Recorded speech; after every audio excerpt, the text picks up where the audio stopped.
Great. Hello, Annie. Hi, John-Paul. So the reason why we're doing this is because I saw a post that you put on LinkedIn, and it just seemed like a really, really useful, comprehensive bit of guidance on how to make Zoom work. And I just thought it was really nicely done. And thank you. it also looked like it had been quite a lot of work. Yes. I mean, it was thorough. It was really like, it was a lot of thinking had gone into it. It was really structured. Oh, good. Well, it was prompted by speaking with a number of my clients, leaders of teams, and my own work with teams on how to have deep connection via Zoom, working in the way that we have all been working over this past year. Yeah. And one of my clients suggested that I did a short video and talked about it. And then I thought, well, I need to put my thoughts on paper first and think through all the various different things, as it were. And that's how I came to write the article, Keeping Pace, Making Space. Because I thought, in essence, those are the two things in having a meeting, holding a meeting, connecting with people through the medium that we're speaking with each other in now, is about keeping pace and making space. So having space for reflection and time for real conversation. Great. Okay, so have you got the piece with you? Is it sort of nearby or in front of you or anything? It's not, but I kind of, have you got it to hand? No, because I wanted to see what would happen if we just try to let it come out. But I don't mind if you have it in front of you. I also don't. No, I don't have it in front of me, and that's okay, because in a way, just how we started today, asking each other how we are, and I was sharing with you before you pressed record that one of the questions that I think is really important to ask and make time for, and really make time for, is to ask people, how are you? How are you really? And to give people time, hence the making space, to think, how am I really? And one of the things that I invite people to do is to think about their energy, and at this time of year especially. So it doesn't have to take a huge amount of time just to invite people. I'm standing as I talk with you. Are you? Okay. I am. So I'm a big fan of movement and of standing up, of sitting when I'm ready to sit, but also inviting people to stand up, say at the beginning of a meeting, and to stretch. Yeah. Just to think about their energies. You know, how are they feeling physically? How does their body feel? Having a stretch, breathing more deeply, feeling their feet on the ground. Because one of the things that I've noticed is that people like myself, unless I consciously apply that, could be sitting for quite a long time in the same room, in the same position. So getting up and moving about, or standing up as I am doing now, really important. Yeah. You know, because, I mean, one of the things about Zoom that it does, I mean, it does so many things brilliantly, but one of the things that's a side effect that's not so wonderful is that it ultimately is partly the cause of us forgetting that we are embodied. And so we just don't get into our bodies. And I've got to admit that, having been a journalist most of my career and then training as a coach, when people started talking about getting into your body, and I was thinking, all right, I'll go along with this, but I think it sounds a bit woo-woo.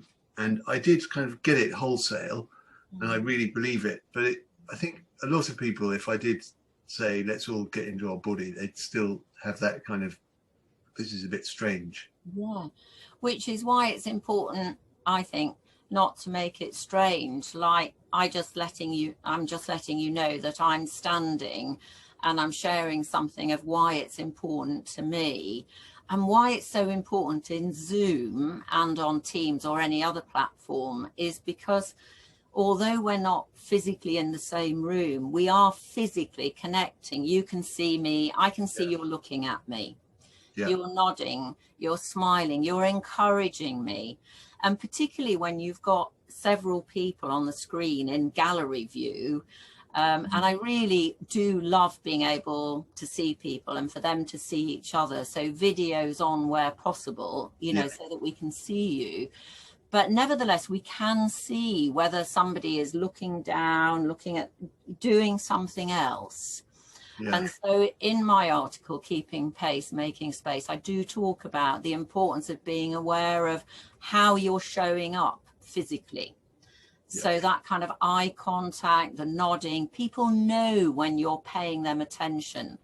And particularly at the moment where, you know, many people anyway are perhaps feeling more anxious. Certainly I know myself, I have felt more anxious during this year than at any other time, in part because many of the things that and people that I would have seen and things that I would have done to support me have not been there. So more challenges, but less support. So having the kind of connection that we can have through Zoom, through Teams, through these platforms is so important, and really encouraging each other and helping each other to feel confident, you know, particularly at this time. And that comes through how we are physically with each other, I think, on the screen. Yeah, and I also, I can't remember if I told you that I do quite a lot of drawing collaborations with people online using sort of Zoom, but actually our eyes are on another browser window so that we're drawing together. And the reason why I mention that is because drawing is not necessarily highly energized, but it's a very physical activity. You have to move things around. It's not a pencil, obviously, but you are physically doing something. Whereas if you're on a conversational Zoom, you don't necessarily move very much. So drawing was quite good. And then I had this other thought that was prompted, I think, by the thing that you wrote, your article, which was, you know, this idea that many people share, that some people are audial and they and other people are visual. Well, there's this idea that a third thing, and maybe there are even more, is kinetic. And I actually was on a Zoom with someone who was really struggling to feel connected. And then we were doing a sort of one-to-one thing, and we started doing this. So I don't know if you try and follow my hand movements, then we end up sort of mirroring each other, and there's a kind of really bizarrely strong physical sense of connection, which I thought that was amazing. I love doing that. Oh, I love that. Maybe I'll start to incorporate that. It could become a bit culty if everybody did it all at once, but I thought you could do it in pairs or something. Because if you had 12 people on a screen and you pair them up and they're like doing in different patterns, it could be quite funny. Could be quite fun. Yeah, no, I saw you've done a post on that, and you're very active on LinkedIn and very connecting with people, which is lovely. And you're incredibly open about yourself and what you're up to, which I love.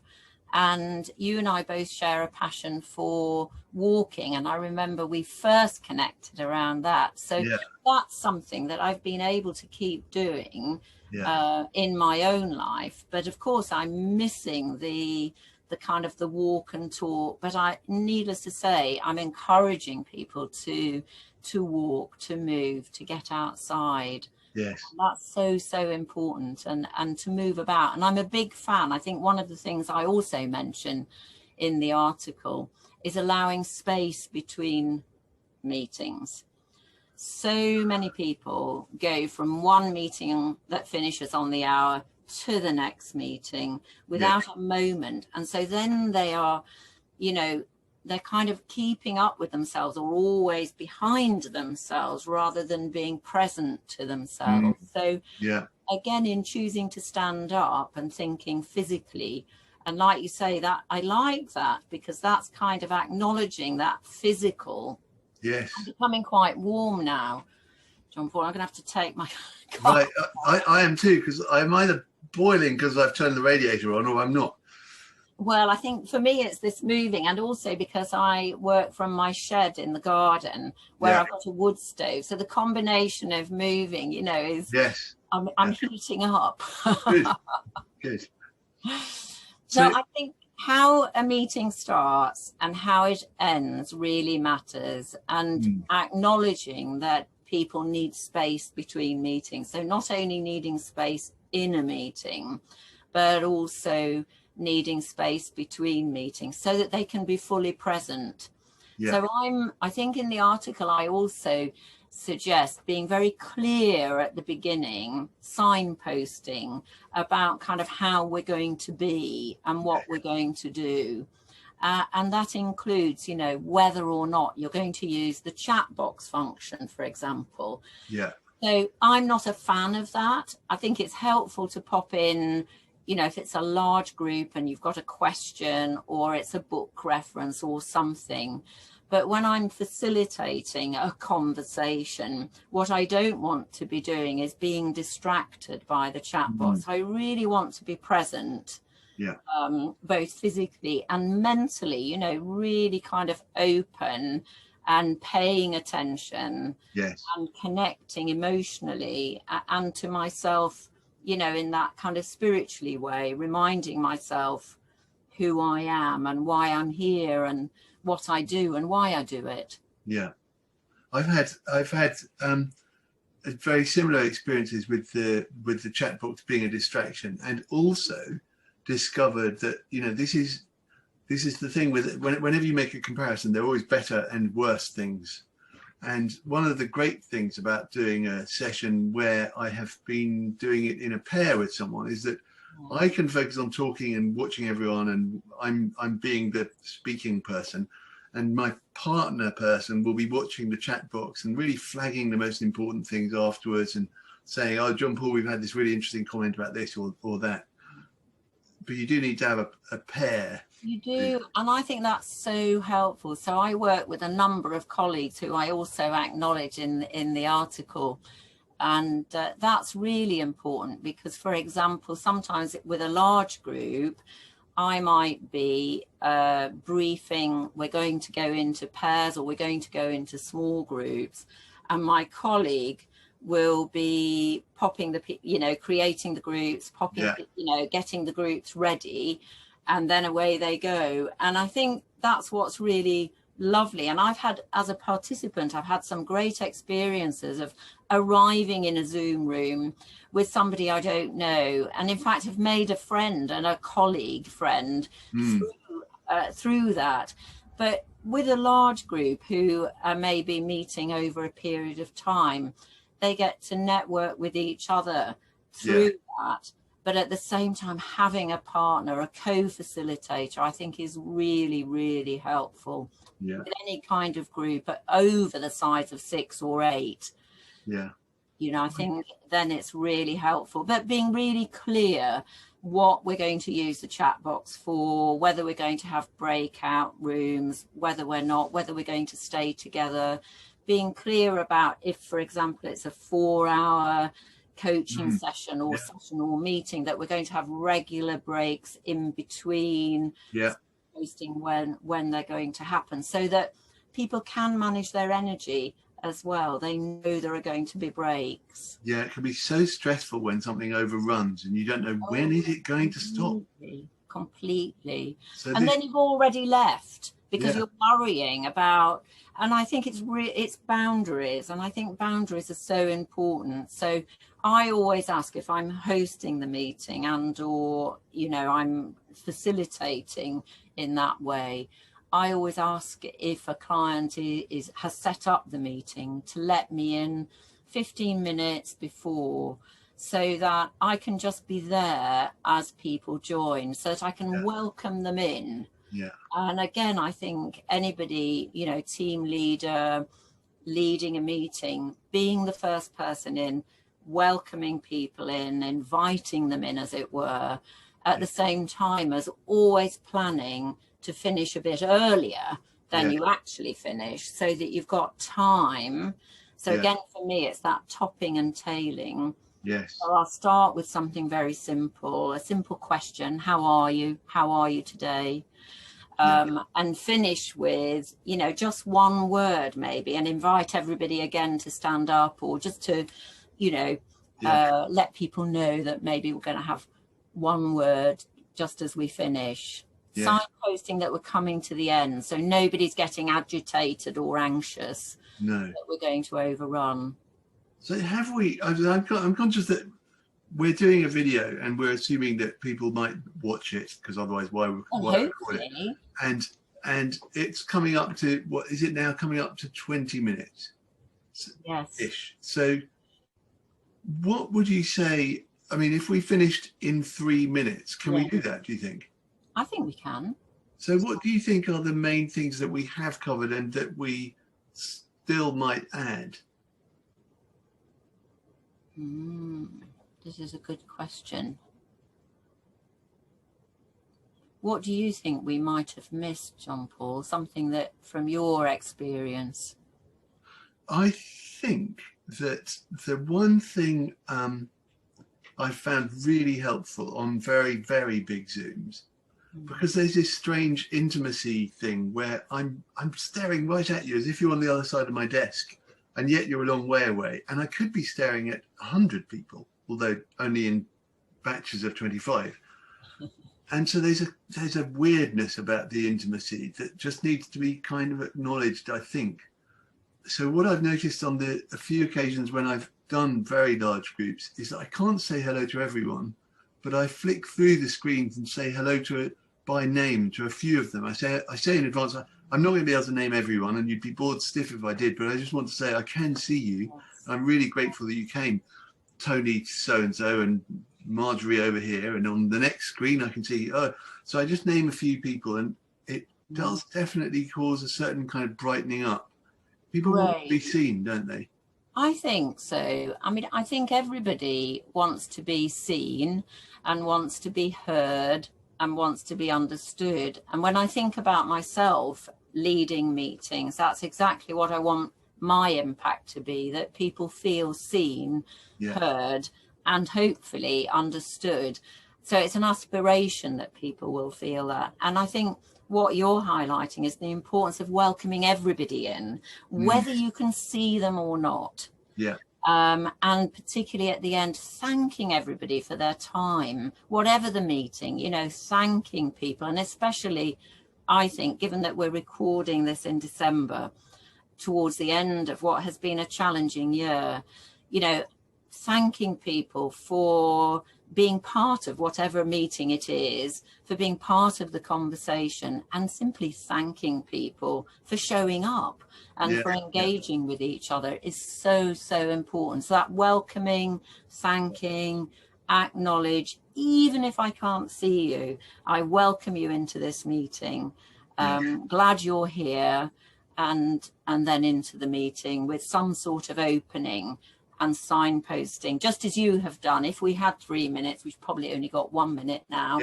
You know, signposting, we're coming to the end. So absolutely to remember that everybody wants to be seen, heard and understood, even if we can't actually physically see them, that we acknowledge that they're there, whoever they are, wherever they are, video on or off, welcome. So the real highlight for me, I think, is this, the permission that we give ourselves to do the housekeeping all the way through, to be really clear about what's going on. In a way that we wouldn't normally in an everyday conversation with someone. Absolutely. And acknowledging the whole person in that regard, you know, so that we're acknowledging they might need a break between this and the next meeting. They might need a bit of time in the meeting for themselves to get water, to move about. So if we're going to end now, Annie, so that we do our viewer what we seem to be saying that we're going to be doing, which is important. Is there a question that you would like to ask a future viewer, whoever that may be, to leave them with? Well, there is a question that I'm asking, again, because of the time of year. I'm asking a lot of my clients in teams and individuals 2 questions, but they're stemmed from the same question. What are you most proud of having achieved this year? And what are you most proud of having accomplished? So the latter question is more to do with the being, who you are, something you may have lent into, or, you know, really can feel positive about how you've shown up. And the other is the achievement, and thinking about, you know, what have I done? And one thing. So that, I think it's a great question any time of year. I think it's a great question for everybody to ask, but particularly for leaders to ask their teams and then to thank them. And I'd love to thank you. Thank you for giving me this opportunity.